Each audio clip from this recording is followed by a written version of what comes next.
Bien avant l'apparition du temps, des esprits et de la vie elle-même, 3 déesses d'or descendirent au-dessus du chaos qu'était Hyrule.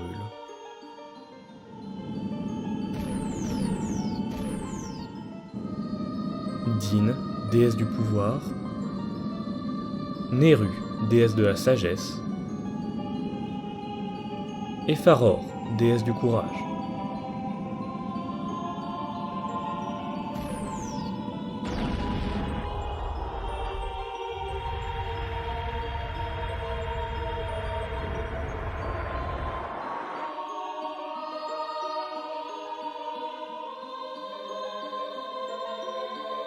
Din, de ses puissants bras enflammés, sculpta le sol et créa la terre rouge.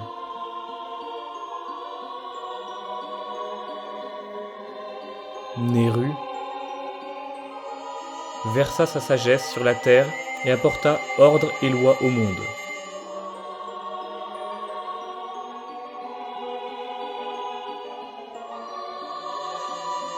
Faror, par son âme, donna vie aux êtres issus de l'ordre et de la loi.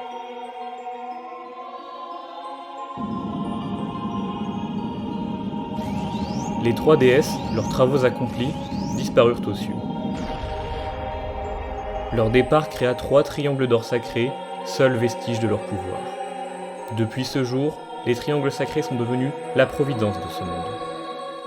Et le Saint Royaume devint le lieu de repos de ces triangles.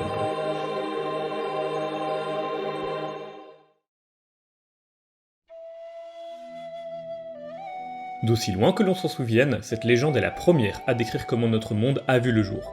Chacune des déesses est d'une importance capitale dans la religion d'Hyrule et elles sont révérées encore aujourd'hui.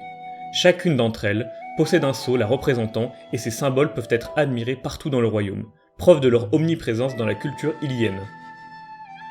Ce conte décrit également une partie essentielle de notre histoire, la culture de la Triforce. Une relique composée de 3 triangles d'or qui, à eux seuls, témoignent du passage de ces divinités. Chaque triangle canalise les valeurs d'une des déesses et chacune de leurs apparitions dans l'histoire apparaît comme événement prophétique. Les écrits n'indiquent nulle part pourquoi les déesses ont laissé cette puissante relique derrière elles, qui est décrite comme étant capable d'exaucer n'importe quel souhait lorsqu'on la touche. Il est impossible de dater très exactement quand ces faits sont arrivés, du fait que ces légendes se transmettent de manière orale principalement. Les détails se sont perdus dans l'histoire. L'existence de la Triforce et du Saint-Royaume ont toujours été un sujet de débat chez les chercheurs et historiens, mais la population est généralement encline à croire en cette légende comme étant véridique, suite aux différents moments cruciaux de l'histoire où elle aurait fait son apparition.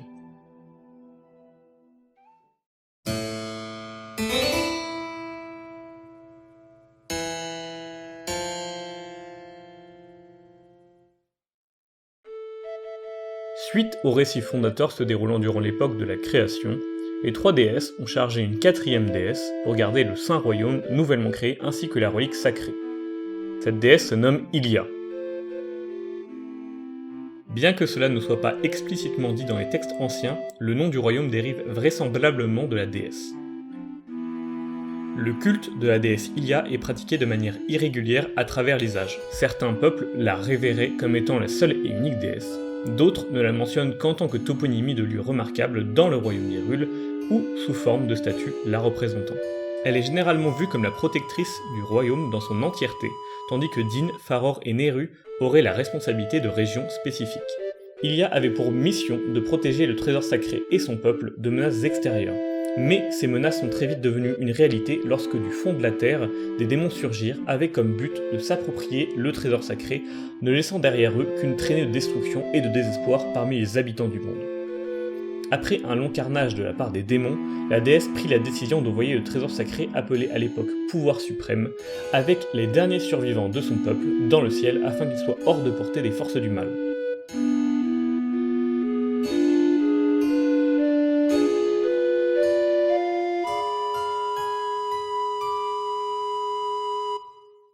Après avoir écarté le pouvoir suprême, la déesse Hylia et ses suivants d'autres races l'accompagnèrent pour mettre leur vie en jeu contre les démons. L'histoire de cette bataille décisive fut perdue à travers les âges, nous savons juste qu'à la fin, Hylia fut victorieuse et la paix fut de retour sur la Terre.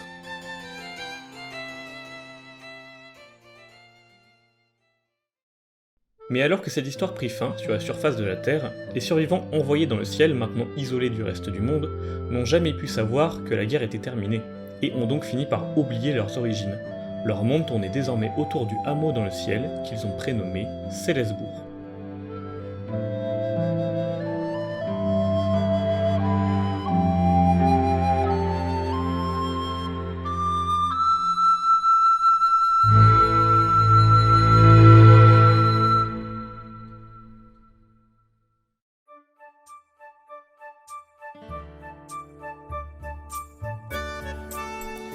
Commençons par parler de l'île en elle-même. Composée d'une île principale et d'un annexe où se trouve une gigantesque statue à l'effigie de la déesse, Célesbourg est un hameau paisible abritant 36 habitants. L'île peut s'apparenter à un paradis en voyant la profusion d'eau, de plantes et de vie qu'elle présente.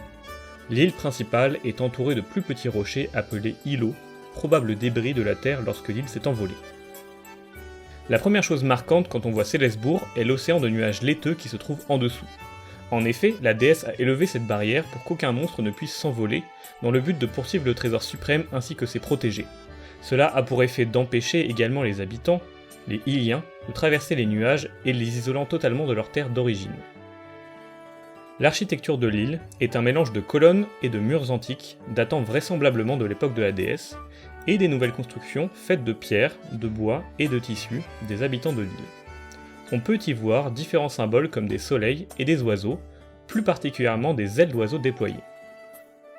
À ce jour, les Iliens de Célesbourg sont le premier cas d'existence de la population ilienne enregistrée sur traces écrites et orales. Leur mode de vie a bien changé depuis l'époque où ils étaient encore sur la terre ferme. Sur bien des plans, leur vie s'est adaptée au fait qu'ils vivent parmi les nuages. En citant les textes anciens, les vents sont puissants dans le ciel, par conséquent les vêtements iliens sont doublés et renforcés pour plus de durabilité. Leurs vêtements et leurs bâtiments sont particulièrement colorés et vibrants. La couleur de la tunique donnée aux nouveaux chevaliers change chaque année. L'oiseau est un motif utilisé dans beaucoup d'éléments, de l'héraldique à la joaillerie, preuve de leur importance dans la culture originelle ilienne. La présence de terre est rare dans le ciel, il n'y a donc que peu de place pour l'agriculture ou l'élevage. Les Iliens se nourrissent principalement de cultures de citrouilles poussant dans de petites parcelles. Le culte de la déesse est toujours proéminent, si bien que les fêtes et autres événements lui sont dédiés. Ces événements sont rythmés autour du lieu d'éducation principal de Célesbourg, l'école de chevalerie. C'est cet établissement qui fait figure de haute autorité au sein de l'île, mettant en place un ordre de chevaliers dirigé par un directeur, des professeurs et une hiérarchie des élèves. Ces chevaliers ne chevauchent d'ailleurs pas n'importe quelle monture.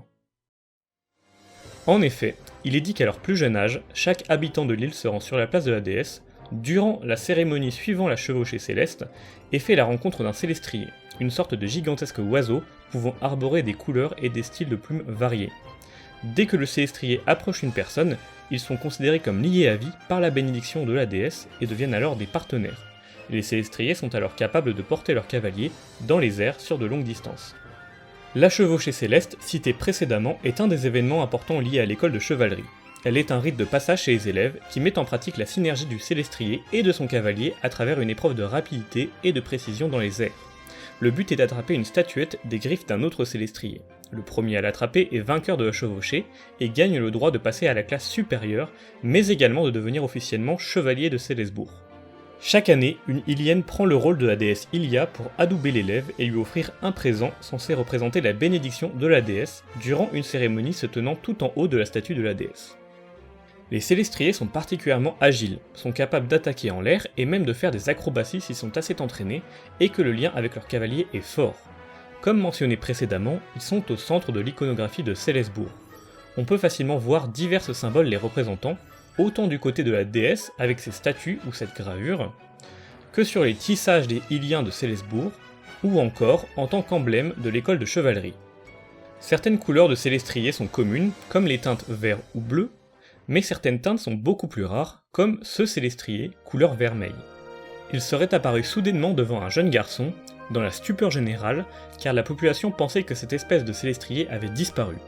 Ce célestrier possède une vigueur hors du commun et partage un lien particulièrement fort avec le garçon qu'il a choisi, Link. Link est un jeune Ilien de 17 ans, élève à l'école de chevalerie de Célesbourg. Aucun lien de parenté n'a pu être retracé à travers les habitants de l'île, nous déduisons donc que Link est à cette époque orphelin. Il est dit que Link est un jeune homme actif et apprécié de ses concitoyens. Il est athlétique et n'hésite pas à aider ses camarades ou toute autre personne dans le besoin. Il est également précisé qu'il est plutôt paresseux, sur ce qui concerne les études, et préfère s'évader avec son célestrier pour rêvasser. Ce comportement ennuie particulièrement sa meilleure amie, la jeune Zelda. C'est ici qu'est fait référence du nom de Zelda pour la première fois, un nom qui réapparaîtra aussi régulièrement que celui de Link dans l'histoire d'Hyrule. Ce nom, à connotation sacrée, a été donné à de multiples filles et femmes d'Hyrule au cours de l'histoire. Ces deux personnes sont essentiellement la clé de voûte de la société hylienne comme nous la connaissons aujourd'hui, et l'origine de ces deux piliers d'Hyrule prend racine à Célesbourg. Zelda est une hylienne de 16 ou 17 ans, durant les événements de l'ère du ciel. Elle étudie également à l'école de chevalerie.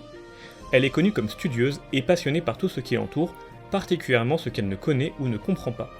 Cela concerne notamment ce qu'il y a par-delà les nuages.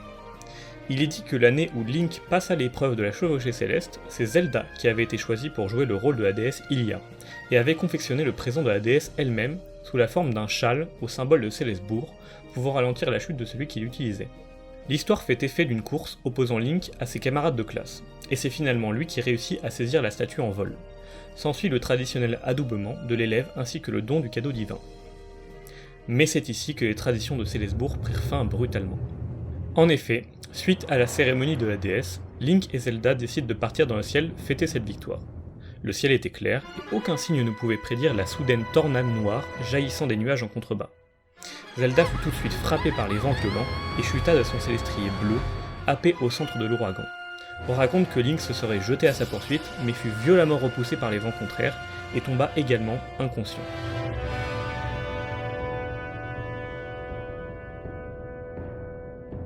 Il fut rattrapé de justesse par son propre célestrier et ramené à terre, où M. Gaepora, directeur de l'école et père de Zelda, le trouva. À son réveil, Link expliqua la suite d'événements au directeur qui arrivait à peine à y croire. Selon lui, un événement pareil ne pouvait pas arriver par accident, mais il ne possédait aucune preuve pour confirmer ses dires. Il urgea Link de rester au lit se reposer pendant la nuit, et décréta que les recherches pour retrouver Zelda s'organiseront le lendemain matin.